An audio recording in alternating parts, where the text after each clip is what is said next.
جب بچپن یاد آتا ہے میرا دل خون کے آنسو روتا ہے۔ بچپن جو زندگی کا سب سے خوبصورت بے فکر دور ہوتا ہے۔ معصوم باتیں، بے ضرر شرارتیں، مگر ہم بہن بھائیوں کا بچپن خوف اور ڈر کے سائے میں گزرا۔ نو عمری میں جب چہرے پر مسکراہٹ، بے فکری، اعتماد ہوتا ہے، ہمارے چہرے مرجھائے ہوئے، ڈرے سہمے ہوئے، اور شخصیت تھی کہ ہم سب کی ٹوٹی پھوٹی ہوئی تھی۔ یہ بھی نہیں تھا کہ والدین سوتیلے تھے، بلکہ ہمارے والد آتش فشاں مزاج کے مالک تھے، غصے میں آگ بگولا بنے رہتے تھے۔ یہ بات خاندان بھر میں مشہور تھی کہ میاں انور تو آتش فشاں ہیں، ان کے پاس جانے سے پہلے سوچ لینا۔ چھوٹی چھوٹی بات پر بھڑک جاتے تھے۔ دکھ تو یہ تھا کہ بات بھی معمولی اور بے ضرر ہوتی۔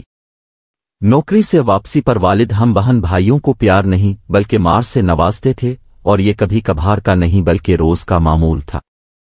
ہفتے میں 4 دن تو ان کا موڈ خراب رہتا، اور خراب موڈ میں وہ بیٹی بیٹے کی تفریق کیے بغیر گالم گلوہ کرتے کہ شاید ایسی گالیاں کوٹھے والی عورت کو بھی نہ پڑتی ہوں۔ ایسے الزامات لگاتے کہ انسان خود چی کر لے۔ ہم سب اتنے سہمے ہوئے رہتے کہ صفائی کا ایک لفظ بھی نہ کہ پاتے۔ والد نے گھر کا ماحول عجب بنا رکھا تھا، ہم کو اونچی آواز میں بات کرنے کی آزادی نہیں تھی۔ فلم، گانے، باہر کی سیر و تفریح تو دور کی بات، ہم بہن بھائیوں کو ٹی وی پر ڈرامے دیکھنے کی بھی اجازت نہ تھی۔ قریبی رشتہ داروں کے گھر جانے سے پہلے اجازت لینی ہوتی تھی۔ اس قدر گھٹن زدہ ماحول تھا ہمارے گھر کا کہ ہم بہنوں کو دمے کی تکلیف ہو گئی اور ہم باپ کے سائے سے بھی چھپنے لگیں۔ عیدین، شب بارات، 14 اگست پر ہمارے رشتہ داروں کے گھروں میں خوشیاں، رونق، گہما گہمی ہوتی تھی، جبکہ ہمارے گھر موت کا سناٹا ہوتا تھا۔ مجھے اچھی طرح یاد ہے میں 6 برس کی تھی، عید کے دن بھی والد کا موڈ بے حد سنجیدہ ہوتا، ہم بات بھی نہ کر پاتے، جبکہ ہماری ہم عمر لڑکیاں کزن اپنے والدین سے لاڈ پیار کرتیں اور عیدیاں لیتیں۔ نوعمری میں ہماری ہم عمر کزن لڑکیاں فیشن کرتیں، پارلر جاتی، سینما دیکھنے جاتی تھیں۔ سب کے گھروں میں اس دور میں ڈش ٹی وی لگے ہوئے تھے، جبکہ ہمارے گھر میں تو ایسا کچھ نہیں تھا۔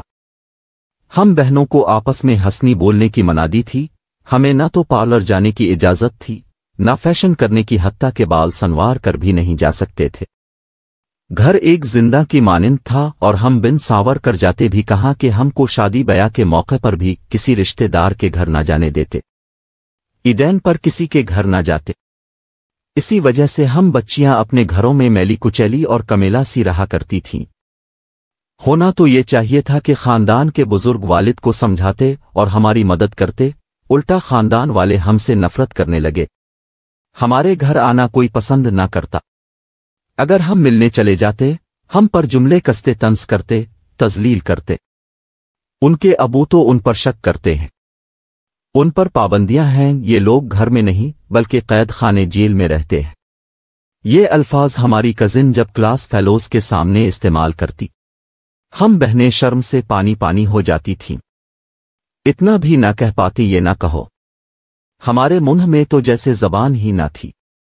گھر آ کر البتہ خوب روتی تھیں کہ آ اللہ ہمارا کیا قصور ہے، اللہ پاک ابا کو ہدایت دے۔ سب سے زیادہ کمزور کردار ہماری ماں کا تھا، سب کچھ چپ چاپ سہتی رہتی، دیکھتی رہتی اور کچھ بھی نہ کر پاتی۔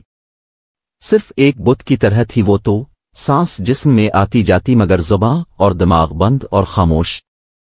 اگر کوئی مہمان ہمارے گھر رہنے آ جاتا، ہماری والدہ کی شامت آ جاتی، چاہے جتنا عمدہ کھانا پکاتی، روٹی تازہ، مگر والد کوئی نہ کوئی نقص نکال کر مہمان کے سامنے شرمندہ کر دیتے اور بعد میں کئی دن تک بیوی کو تانے دیتے۔ جان بوجھ کر خراب کھانا پکاتی ہوتا کہ میری بدنامی ہو۔ والدہ لاکھ صفائی دیتی مگر نہ مانتے بلکہ کہتے۔ اسی وجہ سے خاندان کے لوگ میرے گھر نہیں آتے، یعنی سارا قصور والدہ کا ہوتا۔ ہم کمرے میں ڈرے سہمے سب سن رہے ہوتے، اپنی والدہ کی مدد کے لیے ایک لفظ بھی باپ کے سامنے کہنے کی ہمت نہ کر پاتے۔